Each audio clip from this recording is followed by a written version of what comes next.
Attention, ça commence. Bonsoir à tous. Nous sommes très heureux d'être de nouveau avec vous ce soir pour vous présenter une nouvelle conférence. Alors, on est désolé, hein, ça a été divulgué qu'il y a 2 ou 3 jours. Mais voilà, on a eu cette occasion de pouvoir écouter le docteur Paolo César Fructuoso grâce à notre amie Jennifer. Donc, bonsoir Paolo. Bonsoir mes amis. Bonsoir Jennifer. Bonsoir à tous. Voilà, très heureux donc d'être là. Le thème de la conférence ce soir, ce sera donc le titre du livre écrit par Paolo il y a quelques années, hein, La face cachée de la médecine, et qui a fait l'objet récemment d'un documentaire au Brésil. Voilà. Donc je pense que c'est la première fois que le docteur Paolo présente cette conférence en France. Hein. Je crois qu'il était déjà venu il y a quelques années en présentiel à l'Association parisienne des études spirites, si je ne me trompe pas. Et bon, ben voilà, donc on a l'occasion de l'avoir ce soir. Voilà, Paolo, je vais vous demander si c'est possible, si vous pouvez vous présenter sommairement. Sommairement? Oui, enfin, si vous pouvez vous présenter. Bonne nuit aux amis français, belges et brésiliens qui nous honorent de leur attention ce soir dans une période aussi difficile, tant inquiétante que traverse l'humanité. Mes remerciements à mon ami Jennifer pour cette opportunité d'être ici apportant des informations sur nos recherches avec la science de l'esprit. Bien. Okay. Comme mon ami a dit, un moment s'il vous plaît, je m'appelle en portugais Paulo César Fructuoso, en français Paulo César, et je suis brésilien, médecin, chirurgien, 46 ans, et en 1990, j'ai étudié au Centre Léon Bérard de cancérologie à Lyon, ce qui me permet de m'exprimer un peu dans la langue française, un peu. Cependant, si certaines questions se posent à la fin de notre livre, j'aurais peut-être besoin de l'aide de mon ami Charles Kemp, qui parle portugais. Et nous pourrons maintenant commencer dans notre présentation. Je suis à votre disposition. Très bien. Merci beaucoup, Paolo. Donc, je vous passe la parole. Si vous voulez donc passer vos diapositives, on va les mettre à l'écran. Les premières images.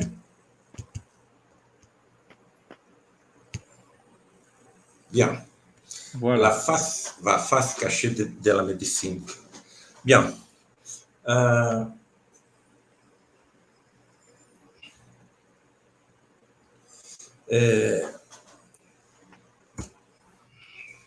Oui. Il s'agit d'un frère franciscain allemand venu au Brésil dans la première moitié du XXe siècle et s'est installé dans la région montagneuse de Rio de Janeiro, où il accomplit tant de prodiges qu'il a fini par être considéré par la population de la région comme un saint. Fait intéressant, le plus grand centre spirituel de l'État de Rio de Janeiro et l'un des plus grands du Brésil est commandé par une entité catholique et assisté par d'autres entités catholiques telles que Frère Leonardo, le Père Sabo. D'où l'on peut déduire que c'est nous qui nous séparons un courant religieux, car pour ces dieux que je ne comprends toujours pas, il n'y a pas de telle séparation.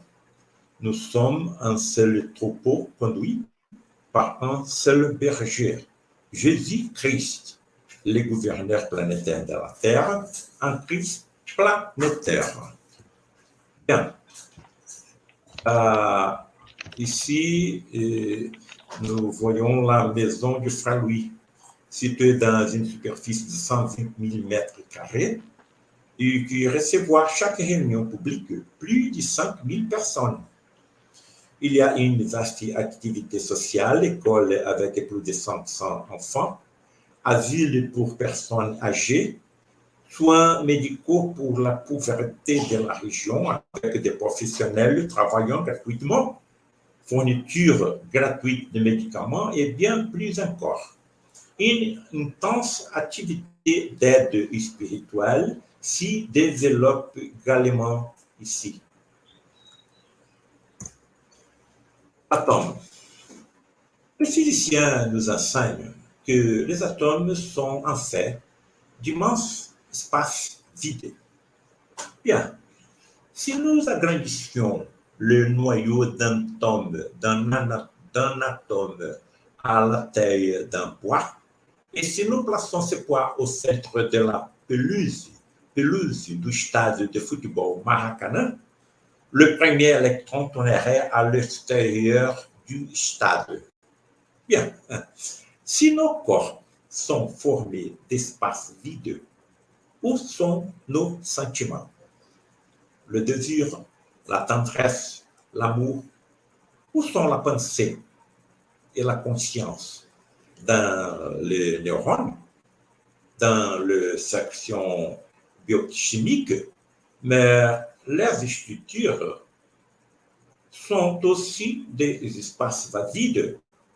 La science est donc forcée d'accepter l'existence de quelque chose au-delà de la matière tangible. Une autre chose qui torture l'esprit de nos scientifiques sont les événements appelés complexité irréductible. À chaque fois que je parle de complexité irréductible, je utilise un dessin d'un dessinateur de génie nommé Rube Goldberg, américain. Rube Goldberg, bien, il voulait par exemple critiquer les taxes américaines qui étaient trop chères. Il ne descend pas dans la rue avec une trompette pour critiquer les gouvernements. Il écrit un dessin dans lequel le contributeur est assis sur un coussin d'air débouché.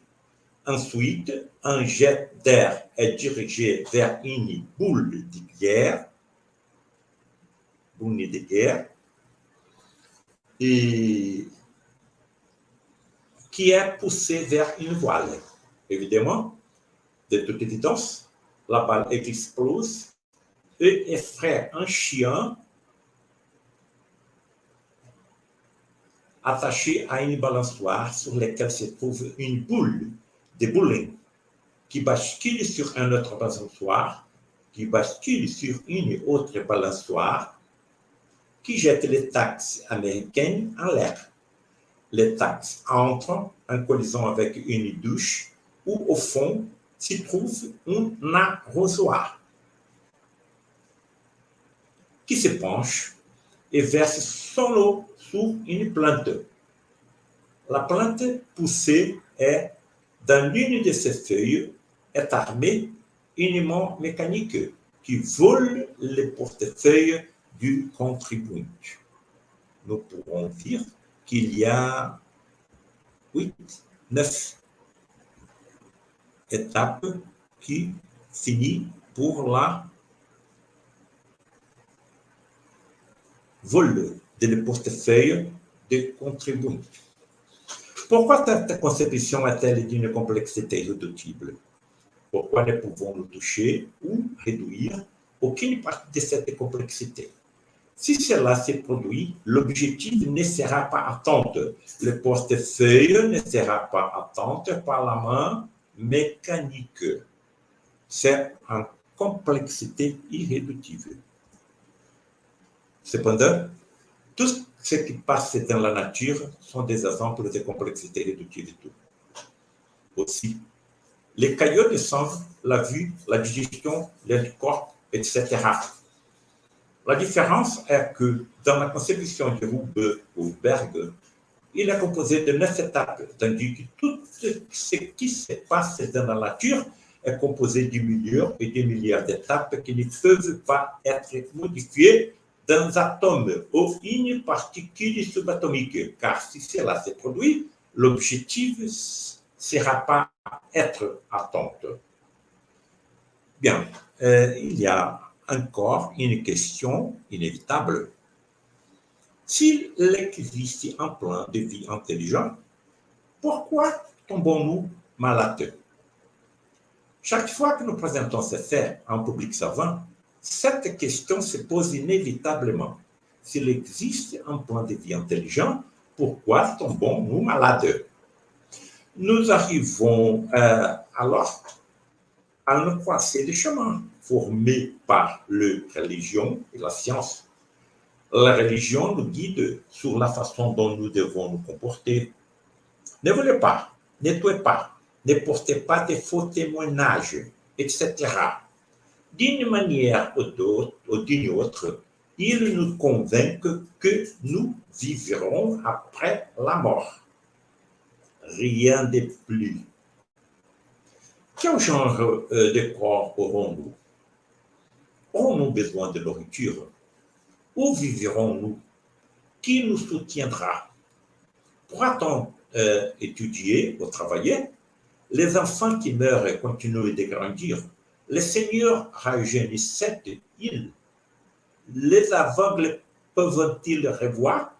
Les paralytiques marchent-ils à nouveau? Nous ne savons rien de ce qui se passe après la mort. Et quand on se tourne vers la science, tout est par hasard. L'univers et la vie sont l'œuvre du hasard. La plupart des patients que j'opère sont cancéreux. Je suis chirurgien en oncologie depuis 46 ans. Le cancer pour la science n'a pas de chance. À un moment donné de sa vie, un ensemble de mutations a eu lieu dans l'un de ces billions de cellules qui ont conduit à l'émergence de la maladie. D'accord? Je suis donc à la croisée des chemins entre religion et science. Et si quelqu'un revenait d'entre les morts avec les révélations dont nous avons désespérément besoin? Est-ce que quelqu'un est déjà revenu de la tombe avec son corps complètement rétabli? Oui. Bien. Mais il est très difficile pour un médecin, un chirurgien, de croire que cela c'est possible. Jésus a été fouetté presque à mort. Non satisfaits, ses bourreaux ont enterré une couronne d'épines sur la tête. Insatisfaits, ils ont cloué à une croix de bois. Non satisfaits, ils transpercèrent sa poitrine et il reconnaît lui-même qu'il est mort. Seigneur, entre tes mains, je remets mon esprit. Ses amis et ses proches récupèrent son corps et le déposent dans une grotte hermétiquement fermée dans la chaleur du désert. Et au bout de 3 jours, Jésus réapparaît avec son corps complètement récupéré. Comment serait-ce possible? Le médecin ne croit pas au miracle. J'avais donc besoin d'un plan B. Pourquoi que cela s'était produit? Et ce plan B, je ne l'ai pas cherché. Il a été mis sous mon chemin. Le téléportation transuniverselle et matérialisation d'esprit.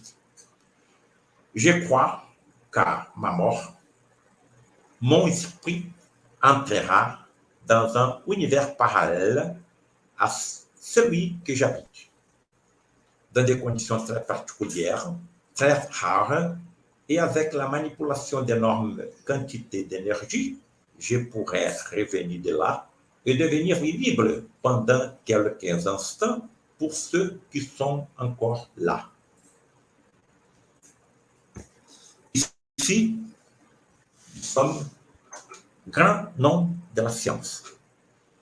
Dans ce cadre, nous présentons sommes des grands nombres de l'histoire de la science. Regardons un quelqu'un, Alfred Russel Wallace. Alfred Russel Wallace, élaborateur de la théorie de l'évolution des espèces avec Charles Darwin. Arthur Conan Doyle, médecin et écrivain, créateur du personnage Sherlock Holmes.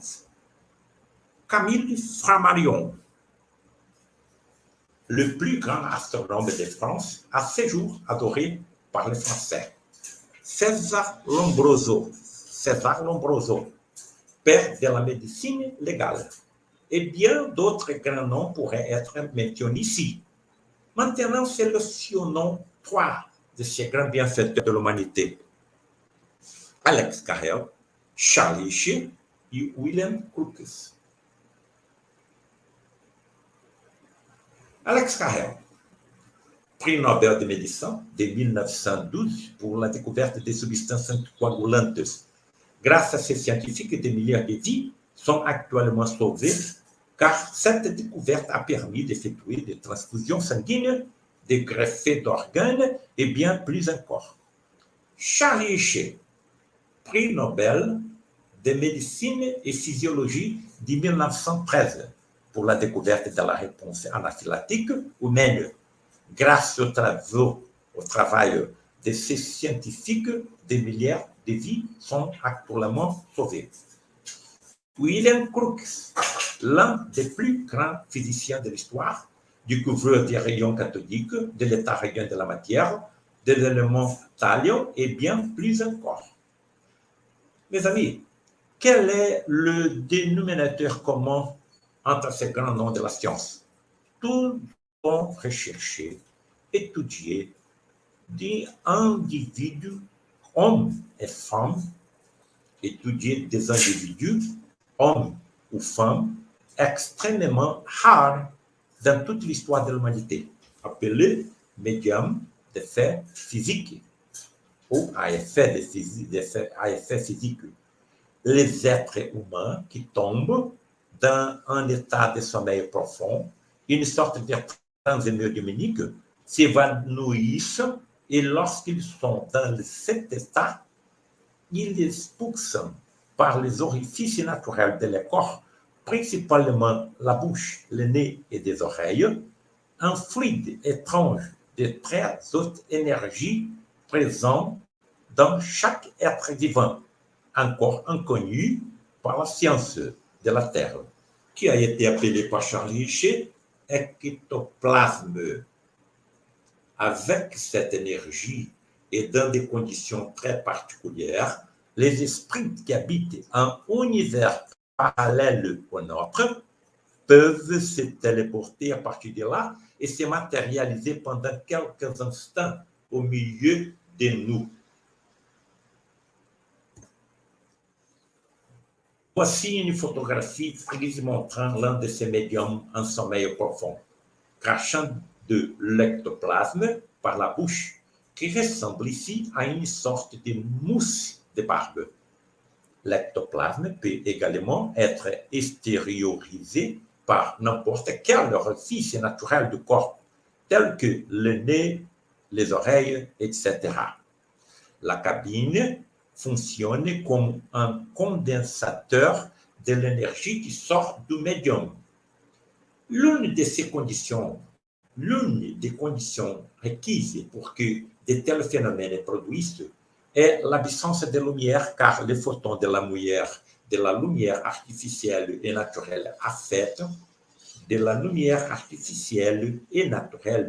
affectent l'ectoplasme, l'entité matérialisée et les médiums en transe. Si nous sommes dans l'obscurité totale, comment est-il possible de voir un esprit matérialisé? Car lorsque l'esprit sort de la cabine, son corps et ses vêtements sont présentés avec bioluminescence, production de lumière par un être vivant, comme cela arrive avec le l'uliciole, luciole, les poissons des abysses et les bactéries des océans. Par conséquent, toutes les personnes présentes à ces réunions verront l'entité matérialisée. Si nous prononçons un mot ou une phrase, tout le monde entendra. S'il dégage une odeur, il sera remarqué par les personnes présentes. S'il est permis de toucher l'entité, il sera possible de le toucher. En résumé, les médiums et l'esprit matérialisé sont deux entités différentes.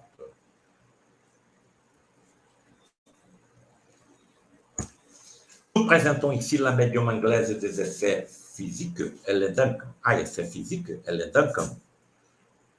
Elle a été arrêtée pendant la Seconde Guerre mondiale parce que, grâce à sa médiumnité, des marins morts sous des navires de guerre britanniques, trébuchés par des sous-marins et des avions nazis, se matérialisaient. Le gouvernement a essayé de cacher ces tragédies au peuple qui a tant souffert à cause du bombardement des villes anglaises par les avions allemands. On voit ici la matérialisation d'une entité masculine, Albert Stewart, à travers un médium féminin. C'est ainsi que les entités se présentent habituellement, enveloppées dans des robes d'un blanc immaculé. Des robes blancs immaculées et lumineuses. Peut-être, je crois, peut-être que les anciennes histoires de fantômes recouverts de draps ont leur origine dans des phénomènes de matérialisation d'esprit. Ici, nous voyons la téléportation et matérialisation de Kate King. Bien, les expériences de William Crookes avec la médium Florence Cook ont eu lieu chez lui et en présence de sa famille et de ses amis proches. Il avait-il des portes secrètes ou des trappes dans la maison de Cook dont il n'était pas au courant? Le médium était une jeune femme de 15 ans seulement. Cook a obtenu plusieurs photographies de l'esprit matérialisé de Kate King, même à ses côtés, et toujours avec la médium Florence Cook en transe. Les deux entités, le médium et l'entité matérialisée, deux personnalités indépendantes. Bien, mes amis, je crois que nombreux passages évangéliques peuvent s'expliquer par le phénomène de téléportation et de matérialisation d'esprit. Par exemple, Jésus monte sur le mont Tabor, accompagné de 3 disciples. À ses côtés se trouvent les esprits de Moïse et d'Élie. Moïse était déjà mort il y a plus de 1500 ans. Élie, il y a plus de 800 ans. Je demande maintenant à tous ceux qui nous honorent de leur présence dans cette conférence sans prétention. Est-ce que quelqu'un ici devant cette scène pourrait dormir?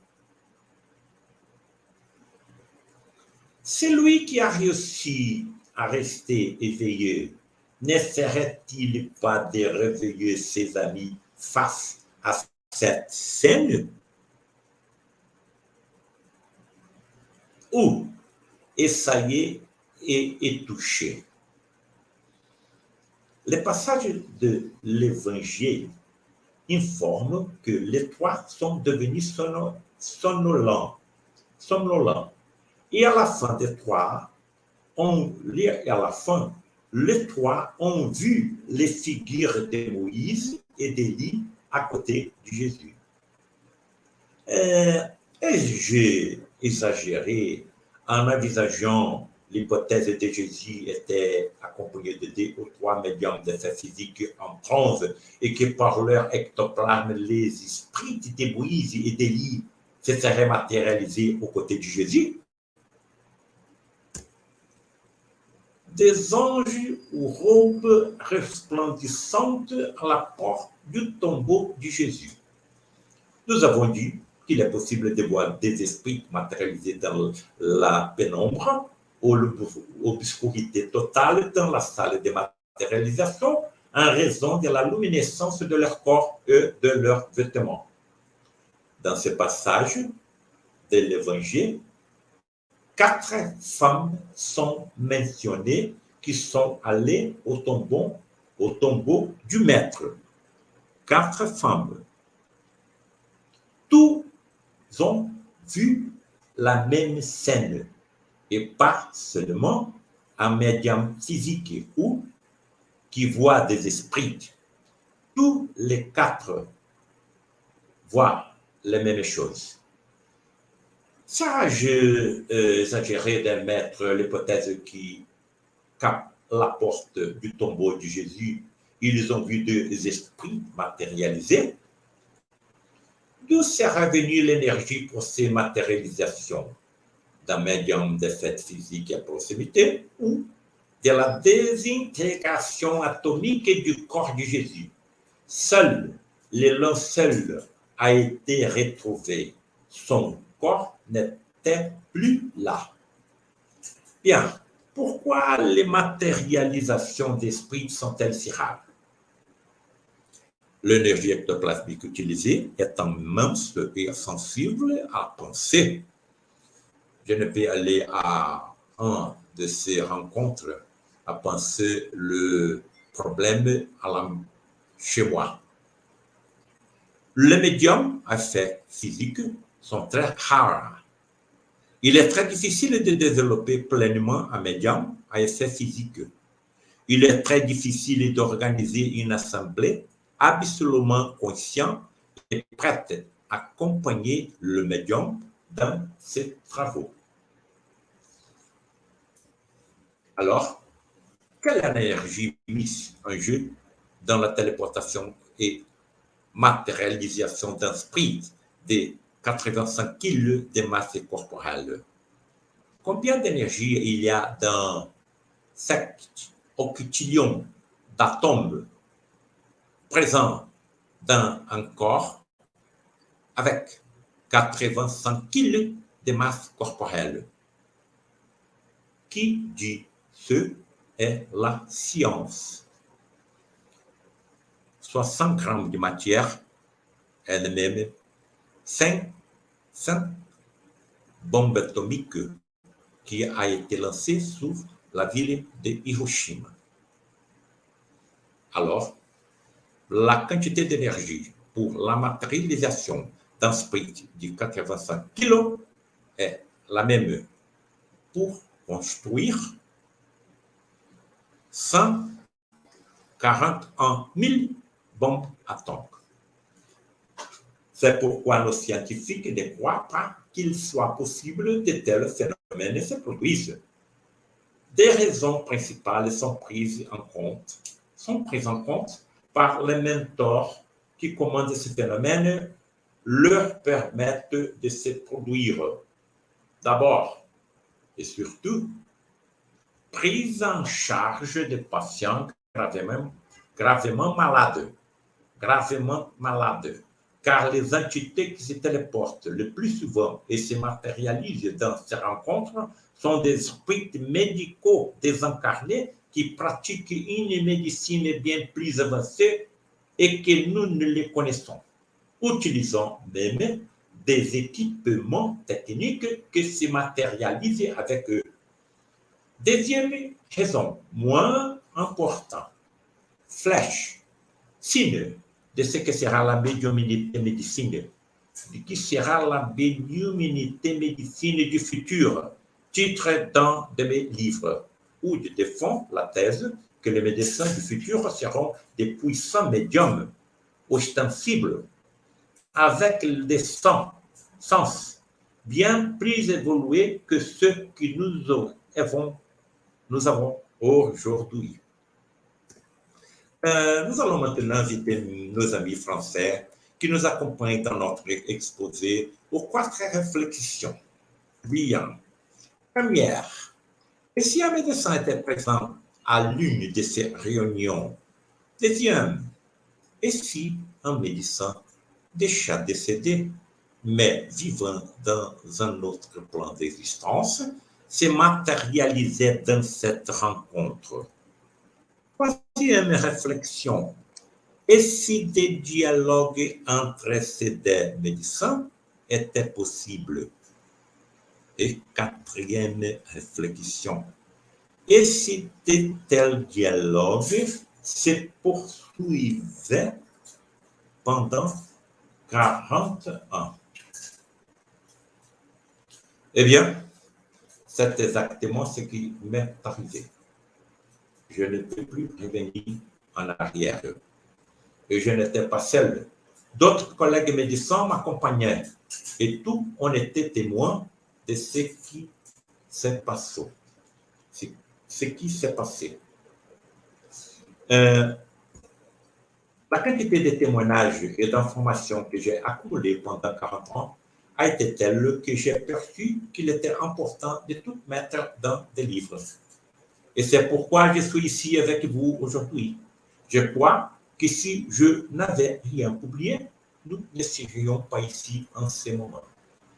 La face cachée de la médecine, c'est le sujet que je présente aujourd'hui. Notre premier livre est le best-seller. Je rappelle à mes amis que tous les droits d'auteur de notre travail sont reversés à la maison des frères Louis. Et si nous parvenons à les traduire en français et à l'éditer peut-être par livre électronique, il en sera de même. Je n'ai aucun intérêt au profit. Mon intention est de répandre la vérité. Le sanctuaire de matérialisation à la maison du frère Louis, il est encastré au cœur d'une forêt dans la ville de Rio de Janeiro. Tout être vivant a un ectoplasme.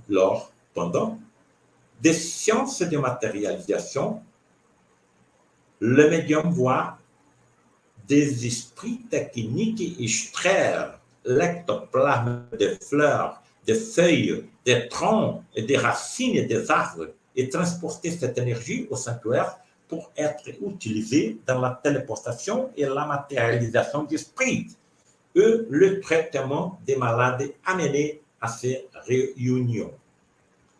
Entrez dans la salle de matérialisation.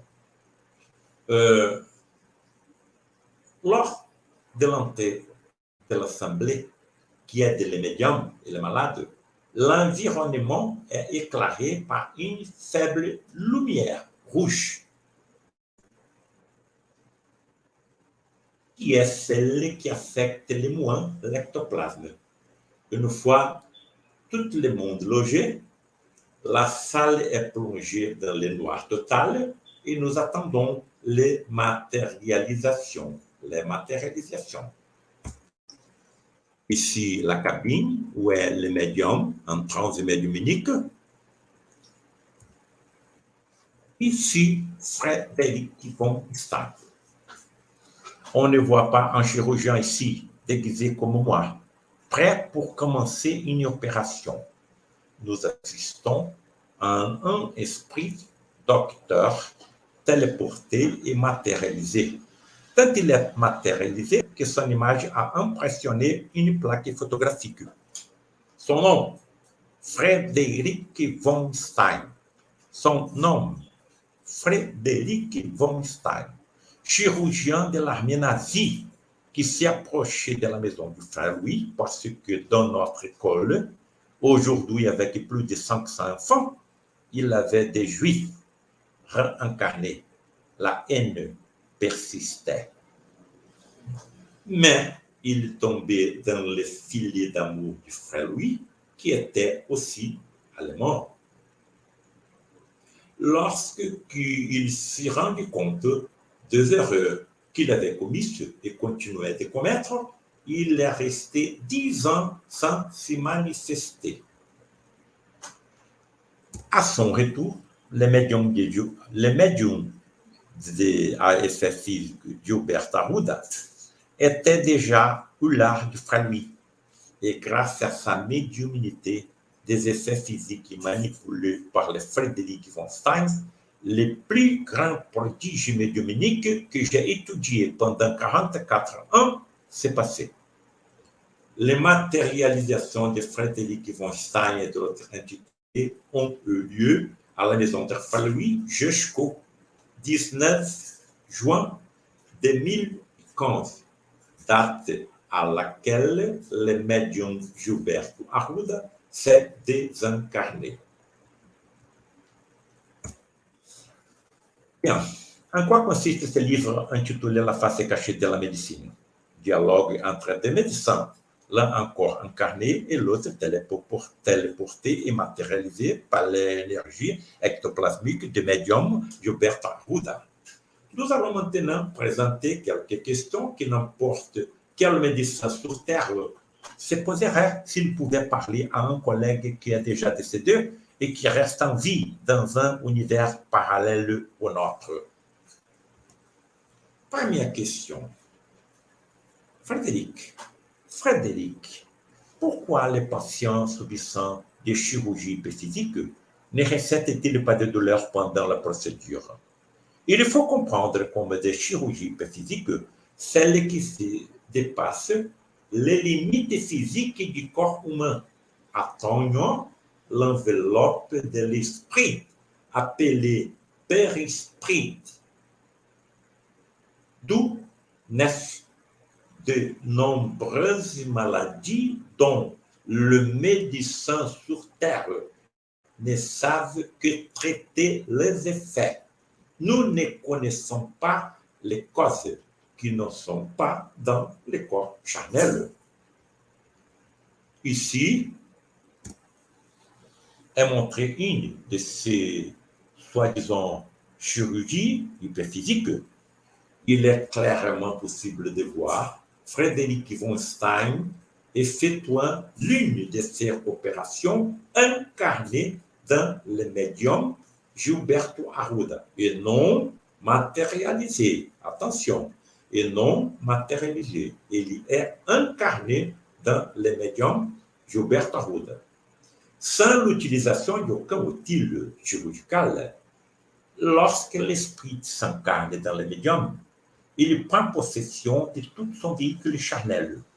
Pendant ce moment, le médium ne perçoit rien, puis ne se souvient de rien, peut même parler des langues inconnues du médium en raison du phénomène de chénoglossie. Ce que ces médecins de l'autre monde utilisent, ce sont leurs mains matérialisées ou les mains du médium quand il s'incarne lui, et sa force mentale, que nous avons tout, mais nous ne savons pas encore l'utiliser. Des saignements abondants et les extractions des pièces chirurgicales sont clairement visibles. Pourquoi les patients ne ressentent-ils pas la douleur? Venons la réponse de Frédéric. Nos anesthésistes savent comment stimuler le système nerveux du patient pour produire de grandes quantités d'encéphaline et d'endorphine. Encéphaline et endorphine. Ce sont des substances découvertes chez les chameaux et les dromadaires dans le désert du Sahara qui mâchent des fruits couverts d'épines.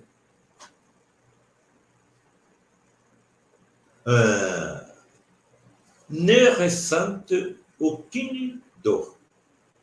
L'effet a suscité la curiosité des biologistes qui ont étudié les sons des animaux en mangeant des fruits et ont découvert les endorphines et les encéphalines.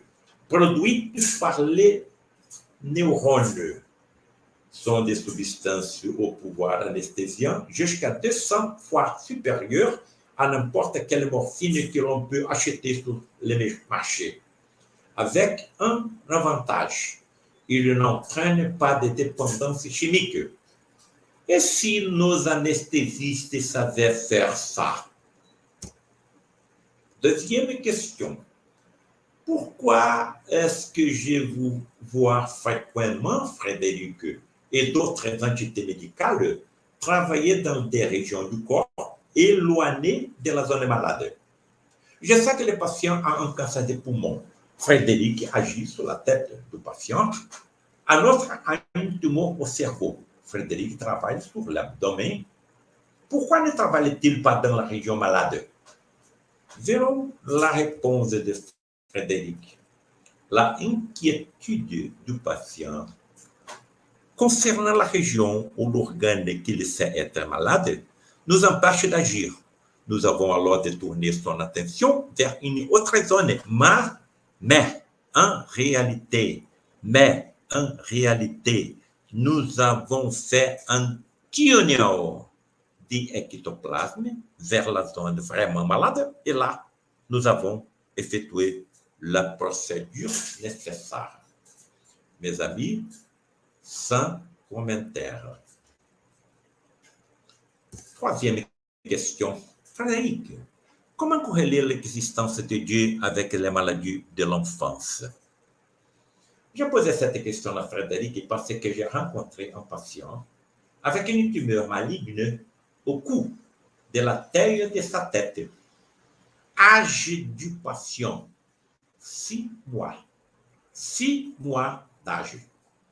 Et sur le scanner de l'abdomen de la mère enceinte, la tumeur était visible dans les coups du fouetteau. Bien. Si Dieu existe, pourquoi permettait-il cette tragédie biologique? L'enfant n'était même pas né. Qui a-t-il blessé? Verrons la réponse de Frédéric. Comprenez le tumeur comme des aspirateurs des impuretés de l'esprit et tout deviendra clair. Mais si l'enfant n'était même pas né, comment l'impureté s'est-elle introduite dans son corps spirituel? Il est clair que les impuretés ont été acquises dans les vies passées à la suite d'un mauvais comportement avec les semblables et avec la nature de la planète que nous habitons. Nous sommes face à une loi mathématique divine, la loi de l'action et de la réaction. Je peux planter ce que je veux, mais la récolte sera toujours obligatoire. Je plante le bien, je recevrai le bien. Je plante le mal, je récolterai le mal. Tout devient clair. Quatrième question. Comment vous et d'autres entités médicales pouvez-vous visualiser l'intérieur du corps des patients amenés pour les traitements? Je vois l'intérieur des corps comme s'ils n'ont pas de peau. Bon, si Frédéric peut voir l'intérieur des corps humains avec sa vision naturelle, il y a une vision de la transparence. Et c'est ça qu'il utilise même lorsqu'il est incorporé ou incarné dans le médium. Donc, l'équipement aux couleurs est le même que le nôtre. Combien de diagnostics un chirurgien ferait-il s'il avait une vision au rayon X?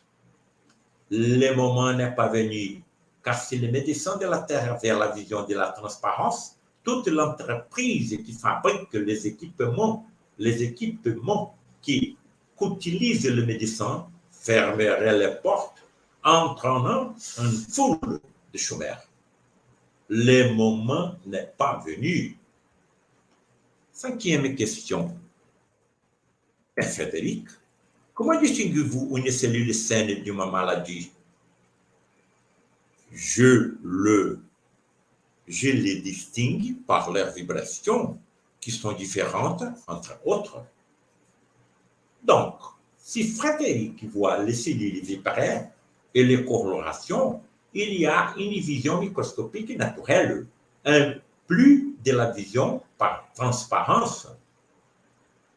Plus de consommation de glucose, plus de la consommation de glucose, sucre, le carburant de la cellule, plus la vibration de la cellule.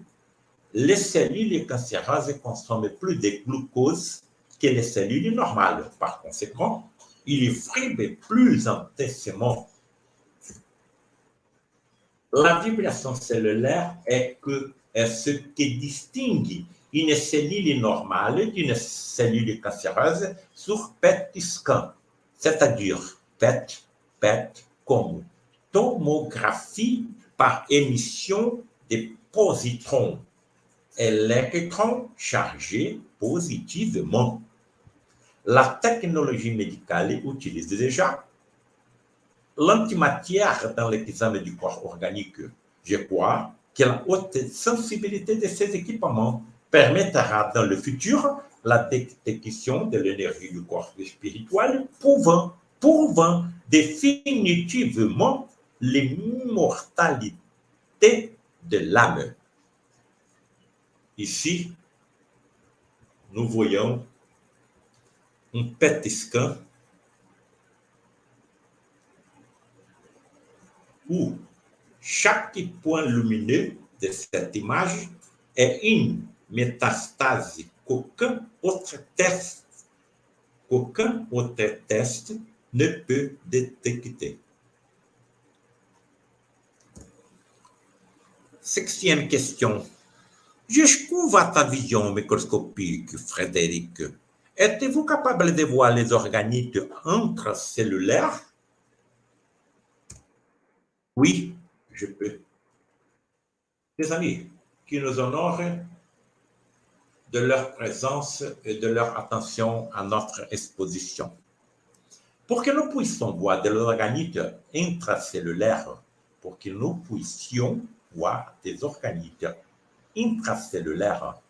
nous aurions besoin d'un microscope électronique capable de grossir l'image de l'objet jusqu'à 500 000 fois.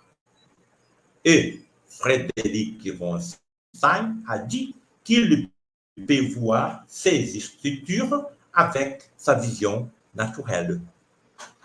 Est-ce cela qui nous attend au-delà de la tombe? Frédéric, êtes-vous capable d'attendre l'atome, les particules sous-atomiques avec votre vision? Non, je ne peux pas encore. Mais des esprits plus évolués que moi, oui. Eh bien, actuellement, il n'est possible de voir des atomes et des particules subatomiques qu'à l'aide de microscopes appelés des scans tunneling, en anglais, tunneling, capables d'agrandir l'image de l'objet jusqu'à 100 millions de fois. Et Frédéric a dit que l'esprit plus évolué qu'il peut. Huitième et dernière question. Une jeune fille de 30 ans a été amenée par sa mère en fauteuil roulant à la maison de Frère Louis pour y être soignée lors d'une réunion publique. Le patient avait des déformations testiculaires dans tout son corps, épaules, colonne vertébrale, bassin, genoux, etc. Frédéric s'est alors approché de moi et m'a dit, Paulo César, voyez ce que nous, il est clair, nous avons fait dans l'Inquisition. Dans l'Inquisition, cette jeune femme était notre complice, manipulant des instruments de torture de l'Inquisition. Bien, j'ai alors approché la mère de la fille et lui ai demandé le nom de la maladie de la fille. Réponse: syndrome de Larsen. Syndrome de Larsen. J'ai donc noté le nom de la maladie pour rechercher ses particularités. Maladie génétique incurable, décrite par Joseph Larsen en 1950, chirurgien orthopédiste. Donc, le nom de la maladie, syndrome de Larsen, affecte une personne sur 100 000. C'est une maladie rare. Mutation génétique unique, gène NFNB, gène FNLB, situé sur le chromosome 3. La protéine fabriquée pour cette gène est la filamine B, ou filament B, filamine B. Bien. Important dans la structuration des articulations de l'embryon.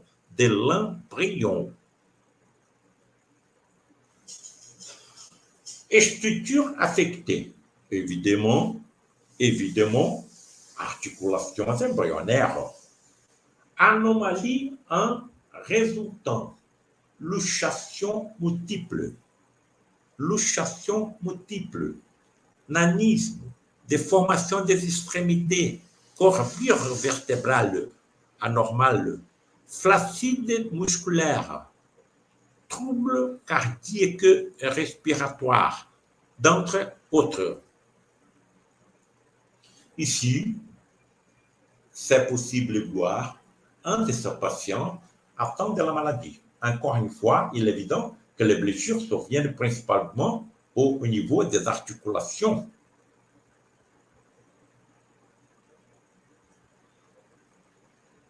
Vous pouvez voir certaines de ces maladies physiques causées par le syndrome de Larsen. On remarque que les lésions touchent principalement les articulations, coudes, chevilles, doigts, orteils, etc. Ici, à notre photo, avec un de ces patients atteints de la maladie. Encore une fois, il est évident que les blessures surviennent principalement au niveau des articulations. Cet détail est très important. Les principales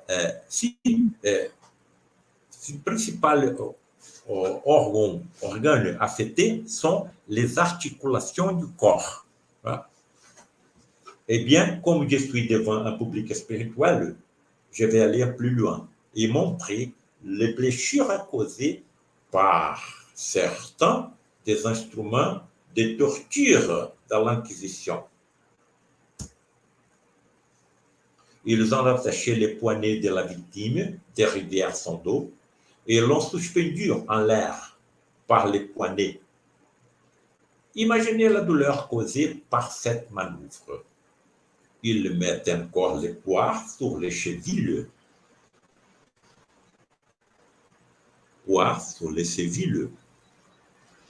Dans certains cas, les bras se sont détachés du corps et la victime est décédée d'une hémorragie. Le trapèze et la rue. Au trapèze, des pièces les plus ludes étaient placées sous chevilles des victimes. Dans la rue, les bras et les jambes étaient tirés dans la direction opposée. Lorsque j'ai comparé les blessures causées par les instruments de torture de l'Inquisition, j'ai réalisé avec étonnement qu'elles étaient exactement les mêmes que celles causées par le syndrome de Larsen. Conclusion,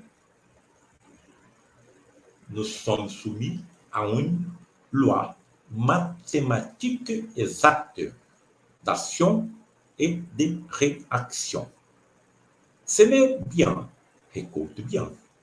J'ai causé la souffrance assimilaire pour la nature de la planète que j'habite, rendant la vie difficile à ceux qui viendront après moi.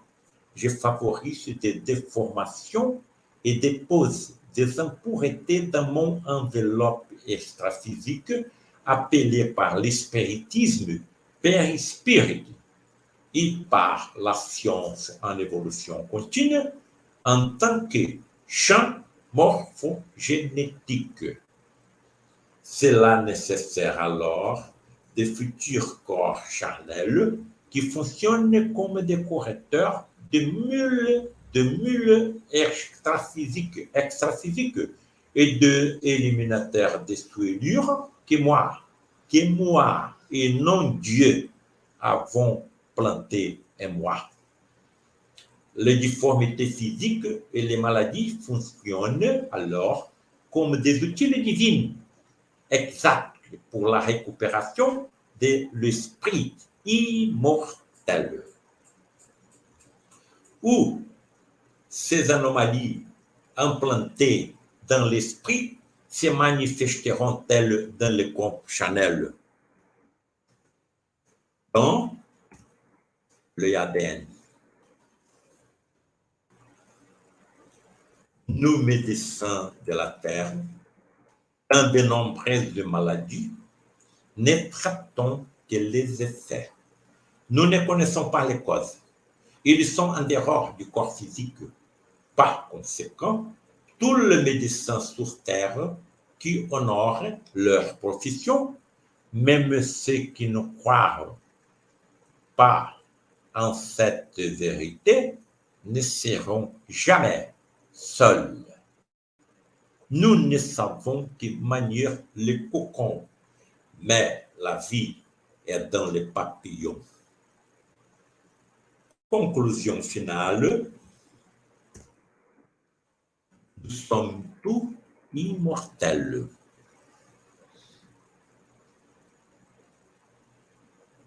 Ce n'est pas la première fois que nous venons ici et ce ne sera pas la dernière.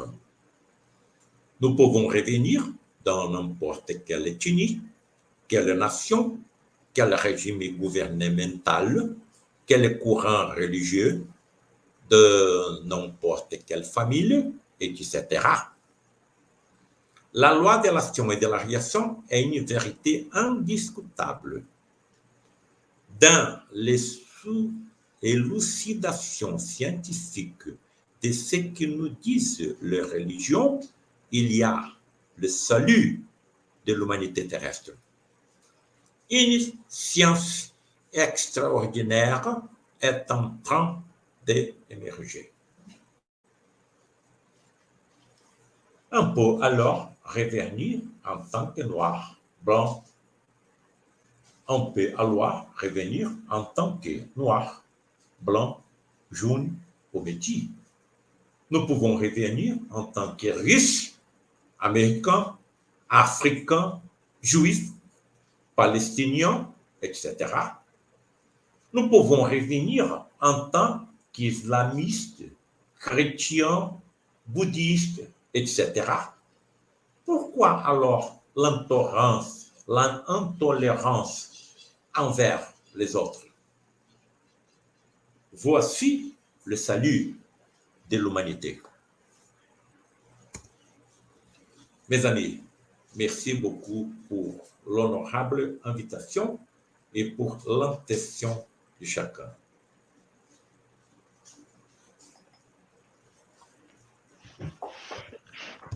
Docteur Paulo, c'est nous qui vous remercions. Merci beaucoup pour cette conférence très intéressante et bravo pour le français. Je vois que vous n'avez pas perdu depuis l'époque de vos études à Lyon.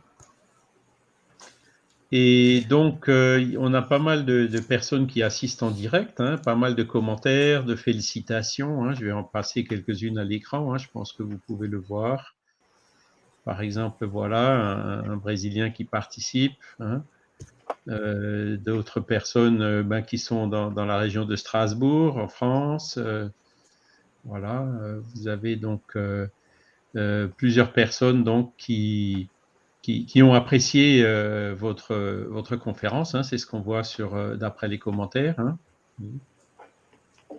Voilà, merci pour votre lutte. Notre sœur Flora. Et alors, on a 2 questions. Donc, que je vais mettre la première à l'écran. Hein. Donc, le nom n'est pas indiqué, mais sur Facebook, je vois que c'est notre frère Guilherme, que vous connaissez, je pense, Guilherme Dias.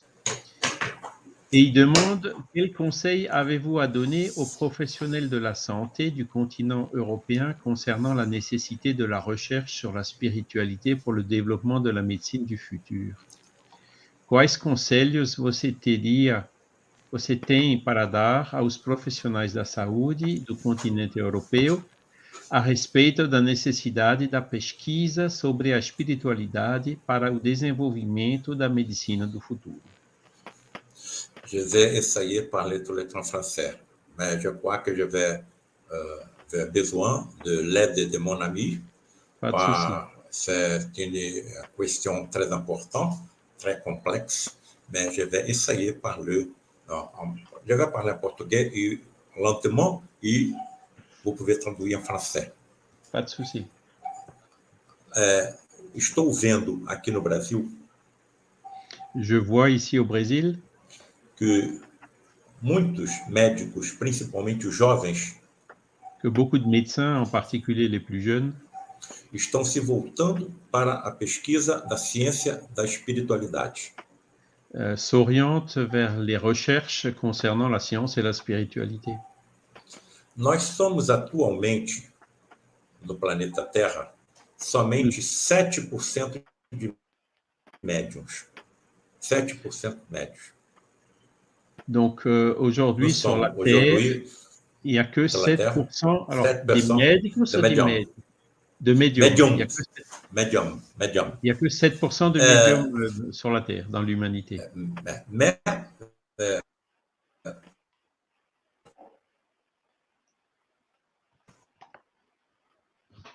il y a que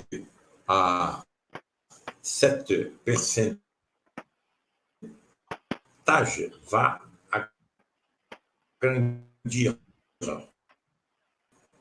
le futur prochain, plus de médiums. E quand, me ajude, Charles, e quando nós formos 30, 40, 50% de médiums? E quando nós formos 30, 40, 50% de médiums dans l'humanité? En ce moment, il y a 7% de médiums, mais ce pourcentage, il est en augmentation. Et donc, Paolo pose la question, qu'est-ce que ce sera quand nous serons 30 ou 40 ou 50% d'humains avec une faculté médiumnique? Os cientistas terão que se voltar para o assunto. Les scientifiques n'auront pas le choix et devront s'intéresser au sujet. Porque seus filhos serão médiums. Parce que leurs enfants seront médiums. E é só questão de tempo. C'est donc juste une question de temps. A nossa tecnologia está cada vez mais sensível. Notre tecnologie est plus et plus sensible. Oui. Et nous avons vu la PET scan, tomographie pour émission de positrons. Positrons sont électrons de charge positive. Nous sommes à utiliser l'antimatérie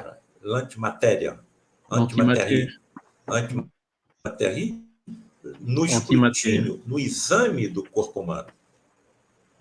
Voilà, donc dans les PET scans, on utilise des positrons, donc c'est de l'antimatière pour les appareils d'imagerie médicale. Dans de peu de temps, je crois, dans de pouco tempo, eu acredito, notre ciência, notre tecnologie va detectar a energia espiritual de cada corpo nosso. Donc, dans peu de temps, notre technologie sera capable de détecter l'énergie spirituelle du corps humain. Je n'ai quelques préoccupations avec mon collègue, avec mon collègue qui ne believe, não acredito, eu ia falar em inglês, ne croit en rien. Je n'ai quelques préoccupations parce qu'ils savent milliards de vies à chaque jour. Transmite ces enseignements pour les plus mais jovens, les plus jeunes, né? Ainda encontram tempo para cuidar da família. Ils arrivent encore à consacrer un peu de temps à leur famille. Estudam dia e noite. Ils étudient jour et nuit. Le plus important é a conduta, não a crença. O mais importante é a conduta, não a crença. Le plus important, c'est leur comportement, leur conduite et pas la croyance. Le phénomène que j'ai montré aujourd'hui seront plus mais fréquents, seront cada vez mais fréquents. Les phénomènes qu'il a montrés aujourd'hui seront de plus en plus fréquents. Oui, et un autre détail, je suis chirurgien. Charles, eu não posso ser alucinado. Eu sou cirurgião. Por favor, pode dizer. Je suis chirurgien, je ne suis pas un halluciné, je suis chirurgien. Exactement. Alors, mes collègues me voient avec attention. Il est un chirurgien. Il est un chirurgien. C'est important de voir avec attention qu'est-ce qu'il écrit, qu'est-ce qu'il parle. Alors, c'est important. Demain, amanhã, outros médicos passarão pelas mesmas experiências que eu passei. Demain, d'autres médecins passeront par les mêmes expériences par lesquelles je suis passé. Eu tinha a obrigação de colocar isso em público. J'avais une obligation de mettre ça, de rendre ça public. Ici, en Brasília, 80% de mes collègues médecins ne croient en rien au-delà de la matière tangible. 80%. Alors, je crois qu'un peu de temps, tout sera clair.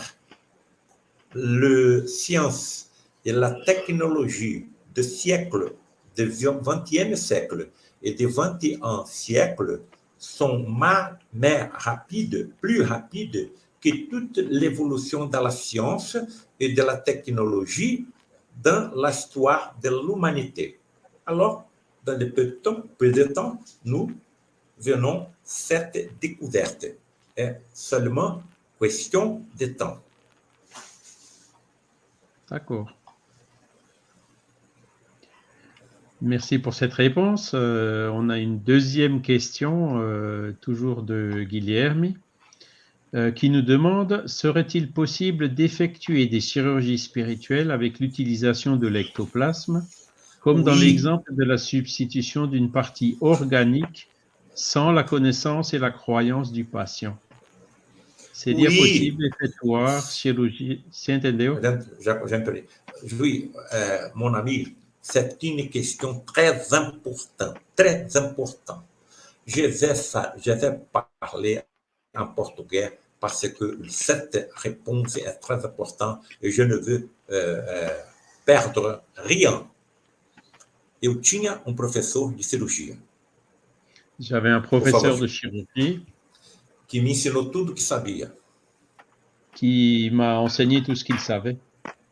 E que desenvolveu uma insuficiência mitral, na válvula cardíaca. Qui a développé une insuffisance mitrale, donc cardiaque. Oui.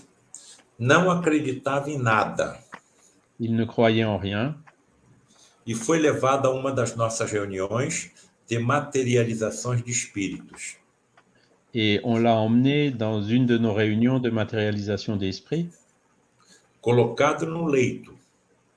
Il a été mis donc sur le brancard, le lit. E Frederic saiu encarnado no médium Gilberto Arruda.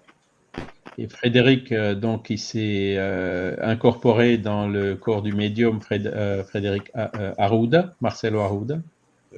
Gilberto Arruda. Gilberto Arruda, pardon. E me convocou e mais 4 médicos para que ficasse ao seu lado enquanto ele atuava. Et donc, il a demandé à moi, plus 4 autres médecins, de rester à côté de lui pendant qu'il travaillait. A luminescência estava fraca sobre o leito, mas suficiente para que nós víssemos tudo o que acontecia. A luminescência estava fraca sobre o leito, mas suficiente para que nós víssemos tudo o que acontecia. La luminescence ou l'éclairage, elle était faible, mais elle était suffisante pour que nous puissions voir tout ce qui se passait. Desabotoamos a camisa do colega. Nous avons déboutonné la chemise de notre collègue. E Frederic começou a massagear o tórax do meu professor. Et Frédéric a commencé à faire des massages sur le thorax du professeur. Sem se descuidar do que estava fazendo, perguntou com uma voz firme, germânica. Sans perdre l'attention sur ce qu'il faisait, il a posé la question d'un ton ferme, germanique. Paulo César, você está vendo o que está acontecendo?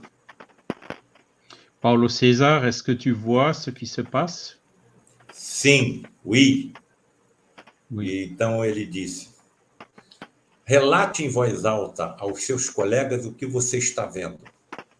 Alors dis à voix haute à tes collègues ce que tu es en train de voir. Frederic, aí onde você massageia o tórax do meu professor, Et Frédéric, donc, il était en train de faire des massages sur le thorax du professeur. estou vendo uma poça de sangue. Et donc, je vois une poche de sang Com alguma coisa branca no meio. avec une Da chose poça de blanche au sangue. milieu. Então ele disse: pegue isso branco que você está vendo e puxe. Alors, il a dit, ben, prends cette chose blanche et tire dessus. Eu fui, peguei aquilo branco que eu via e puxei. Donc, j'ai saisi cette chose blanche et j'ai tiré. A válvula mitral dele veio na minha mão. Et c'était donc la valve mitrale qui est venue dans mes mains. Então, com a peça ensanguentada na mão, Et donc, avec cette pièce qui était sortie dans ma main, eu perguntei: Frederic, se a válvula mitral dele está na minha mão, como ele está vivo? avec donc cette valve mitrale dans mes mains, j'ai demandé, mais Frédéric, si j'ai cette valve mitrale dans mes mains, comment ça se fait qu'il vit encore? Réponse. No futuro, os médicos da Terra saberão como fazer isso.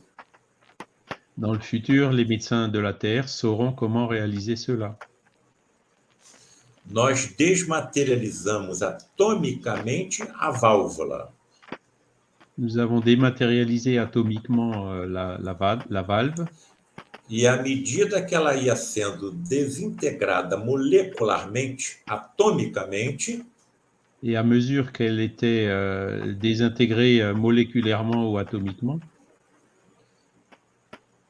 íamos materializando uma prótese de ectoplasma no lugar da válvula defeituosa. Ben nous avons matérialisé au fur et à mesure une valve ectoplasmique pour remplacer cette valve. Então, eu fiz outra pergunta. Je fais une autre question. Je peux examiner cette pièce dans le laboratoire? Oui, vous pouvez. Pedir a deux pathologistes, 2 médecins pathologistes, pour examiner les pièces. Todos os 2 concluíram que era tecido cardíaco.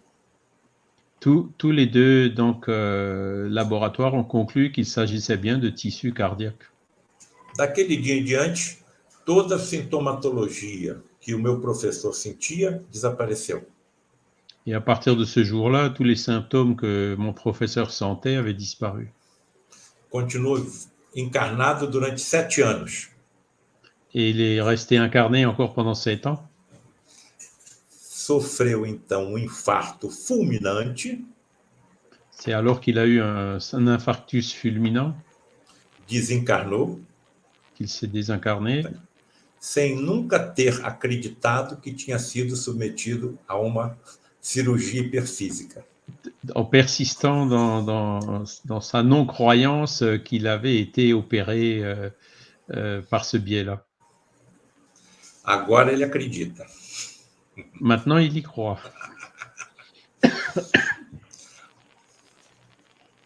Merci pour votre réponse, Dr Paolo. Il y a une autre question qui est posée par notre frère Fabio. Selon Alan Kardec, la médiumnité dépend des éléments organiques. Est-ce qu'il faut être né médium de matérialisation ou est-il possible de le développer avec de l'entraînement? Oui, isso é Segundo Allan possível. Kardec, a mediunidade depende de elementos orgânicos. Será que precisa nascer médium de materialização ou é possível desenvolvê-lo com a prática, o treinamento?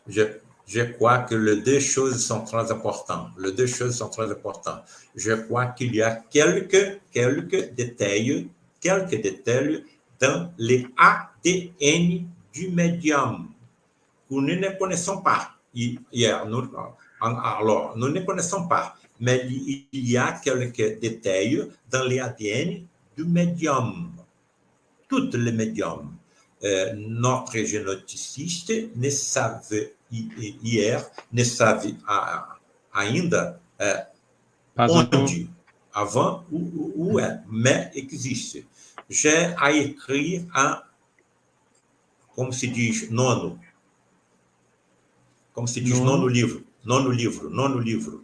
Ah, un neuvième. J'ai écrit un 9e livre. Le titre est La médiumnité, médiumnité et génétique. Médiumnité et génétique. Alors, le futur, nous pourrons savoir où est la génétique de la médiumnité et peut-être peut se accélérer par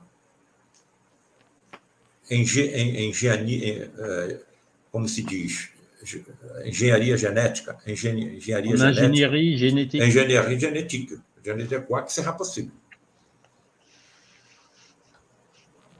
Merci pour votre réponse. Alors, il y a un commentaire qui dit « J'espère que vos livres seront bientôt traduits en français ». Donc, c'est Lola Camarota qui nous pose cette question. Ensuite, il y a une autre question de Magali qui nous demande « Le développement de notre médiumnité dépend-il de notre évolution spirituelle ?» Olha, la médiumnité de effet physique, ou effet physique, est très important pour le médium, parce que sont presque, quase sempre, esprits avec... Presque toujours. Ouais, grandes dívidas de vidas passadas. Grandes dívidas de vidas passadas. Dívidas. Ah oui, donc les médiums à effet physique sont souvent des médiums qui ont de grosses dettes qu'ils ramènent de leur vie passée. Exatamente. E a mediunidade lhe é concedida para que possam mais rapidamente resgatar as dívidas. Et la médiumnité leur est concédée pour qu'ils puissent justement racheter le plus vite possible ces dettes. Généralement, les médiums à effet physique morrem de forma violenta. Me ajude, Charles. Les médiums à effet physique, souvent, ils meurent, ils ont des morts violentes, brutales, quoi. O Gilberto Arruda teve a sua casa invadida. Gilberto Arruda, sa maison, elle a été envahie. Foi torturado e assassinado. Il a été torturé et assassiné. Exactement. Ah. C'est la vie de cet homme et femme très rare pendant l'histoire de l'humanité, mais très important pour la vérité qu'ils trazem com eles. Qu'ils apportent avec eux, quoi. La vérité qu'ils nous présentent. Uhum. A quantidade de informações que nós colocamos nos livros é muito maior do que a que nós apresentamos hoje. Et donc la quantité d'informations qui est dans les livres, elle est beaucoup plus grande que ce qui a été présenté aujourd'hui. Alors, on a une autre question donc, de Josefa Zambrano Gomes, non, du Chili, qui demande: connaissez-vous le docteur José Gregorio Hernández, 1864-1919, au Venezuela? Il a fait des interventions avec les mains, tout comme on a vu sur vos images, et sans douleur. Je ne connais pas. Je vais pesquiser. Faire des recherches, oui. La recherche. Vénézuélien. Je vais rechercher. Après, on a un autre commentaire qui nous dit, de Kevin, hein, tout est dans le mérite de notre âme et non dans la croyance. Hein. Voilà. Sinon, ben, on a Sueli donc, qui nous remercie. Hein. Je serais heureux de partager avec mes amis belges. Merci également à Charles et Jennifer. Super, merci Paolo. Donc ça, c'est Guilherme Dias aussi.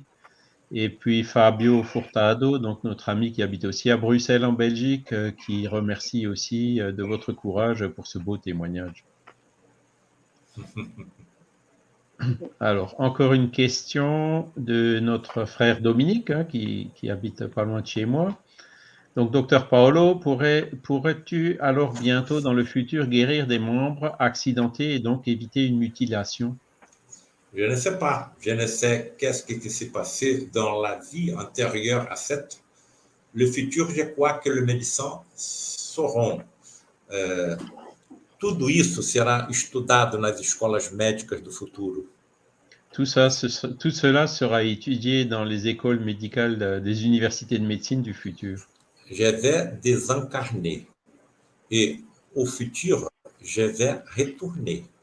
Je veux être médecin autrefois. Je crois que je vais rentrer. Je crois que je vais rentrer à une école de médecin du futur. La première chose qu'ils feront avec moi sera retirer cellules de ma bouche. Ils vont examiner profondément mon ADN. Si la génétique de la médiumnité est confirmée, je serai développé pour profondos estudiosos. Des studieux qui approfondissent. Qui seront les professeurs des écoles de médecine du futur. Super. Alors, on continue à avoir beaucoup de commentaires. Hein. Les commentaires sont très vivants et positifs. Hein. Là, encore une fois, Fabio, Magali qui nous remercie, Marie aussi qui nous remercie pour cette superbe conférence. Voilà, je ne sais pas s'il y a d'autres commentaires. Alors, une autre question qui est posée par... Alors, je ne vois pas encore qui c'est. Est-ce que vous comptez un jour venir en France? Après la pandémie, après de cette situation avec l'Europe, hein, que nous savons, mais la prochaine, je ne parle bien le français, pas aujourd'hui, mais la prochaine incarnation, je vais incarner en France. Aí, je vais parler bien le français. Je veux marier avec Mireille Métier. Je vais marier avec Mireille Métier. Une bonne professeure. Voilà, ben, donc on a encore des commentaires positifs. Hein, donc, Très bien. Merci beaucoup. Merci beaucoup à vous, Paolo, hein, pour cette très belle conférence. Jennifer, si tu veux ajouter peut-être quelque chose ou faire un commentaire. Je voudrais remercier le présent. Je voudrais savoir combien de gens ont participé de notre rencontre, s'il vous plaît. Est-ce possible? Alors, ça oscillait entre 20 et 30 en direct. D'accord, très Mais bien. bon, Très comme bien. on n'a prévenu que 2 jours avant, l'expérience qu'on a, c'est qu'au bout d'une semaine, il y a 10 fois plus de personnes qui visualisent l'enregistrement sur chaque canal. Donc, ça va très vite se chiffrer en centaines. Oui. Voilà. Nous pouvons au futur faire à notre présentation. Chaque livre, j'ai une présentation, une live. Nous pourrons bavarder, converser et traiter d'autres présentations futures. D'accord? Avec Oui, plaisir, bien oui, pas sûr. de problème. Mhm. Mm. Et on va prendre contact aussi avec vous pour voir la possibilité de traduire et puis d'éditer le livre. Oh, c'est un plaisir merveilleux, je voudrais, parce que je crois que principalement tous les intéressés, mais principalement la classe médique, les médecins, c'est très important. Alors, Tous les médecins de la Terre sont acompanhés. Nenhum deles está sozinho. aucun médecin n'est seul. E ouso, Charles, traduz essa frase para mim.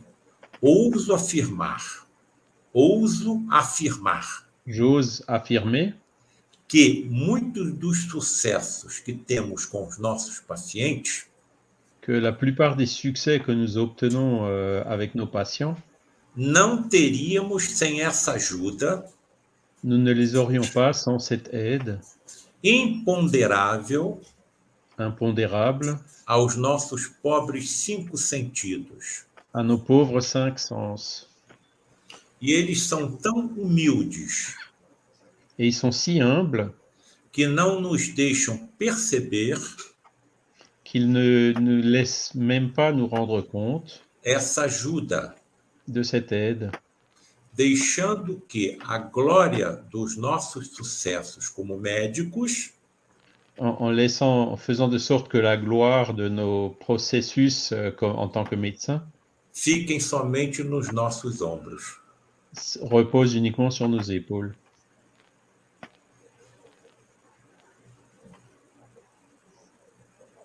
Merci beaucoup pour ce beau commentaire. Voilà, il y a Sueli qui demande qu'il soit traduit en français et aussi en anglais. Donc, bon, Em on peut anglais é contacter. traduit. Em anglais é traduit. C'est déjà fait? D'accord. Je crois que será, how to say, Publié editado en e-book, livre en électronique, livre électronique, Oui. électronique, e-book. e-book, ouais. Ok. Ben, écoutez, donc très heureux. Bon, ça fait 1 heure et demie qu'on est ensemble. On s'en lasse pas, Une hein, heure et c'est demie. vrai. Hein. Une heure et demie. Et puis, encore une fois, merci à tous ceux qui nous ont accompagnés. Merci aussi à tous ceux qui visionneront cet enregistrement plus tard. Et puis, ben, la proposition est là. Hein, on va la considérer sérieusement. Donc, pour faire une deuxième, il y a 9 livres. Hein, donc, on n'a eu qu'une conférence sur un livre. Donc, on peut Oui. en avoir 8. Hein. 8. Voilà. 8. 8 autres conférences. Voilà. Oui, beaucoup de conférences, non problème. On peut programmer, on peut prendre date. Il y en a de problème. Alors, celle-là, c'était un petit peu à court délai, mais la prochaine fois, on le préparera avec un peu plus d'anticipation, l'annoncer un peu plus tôt pour qu'on ait encore plus de personnes qui participent. Oui, j'avais combiné avec mon ami Jennifer pour faire à notre présentation une future et va continuer à étudier tous les jours le français. J'écoute français tous les jours. Ah, bravo, Paolo. Et merci beaucoup, Paolo. Hein. Ouais. Tu parles vraiment très, très bien français. Très bien, mon ami. Je suis très heureux, super heureux avec votre amitié, avec notre rencontre, notre croisée de notre chemin. De notre chemin. Paolo. Je crois que doit exister quelques plans pour notre rencontre. Je crois qu'il y a un programme. Ouais. Ben, c'est possible. Ouais. Ben, ça s'est fait. c'est ce qu'on avait commenté avec Jennifer, puisque ça fait. Oh, C'est jeudi qu'on a vraiment pris le taureau par les cornes. On a dit, bon, ben, comment on fait? Eh ben, on fait, quoi. Et puis voilà. Donc, oh, on il y est a là ce soir. une phrase em espanhol aussi. Está traduzido para o espanhol também. É traduit en Il y a déjà espagnol des traductions en espagnol, hein, et sera publié en e-book, et qui seront aussi publiées en livre e-book. électronique aussi.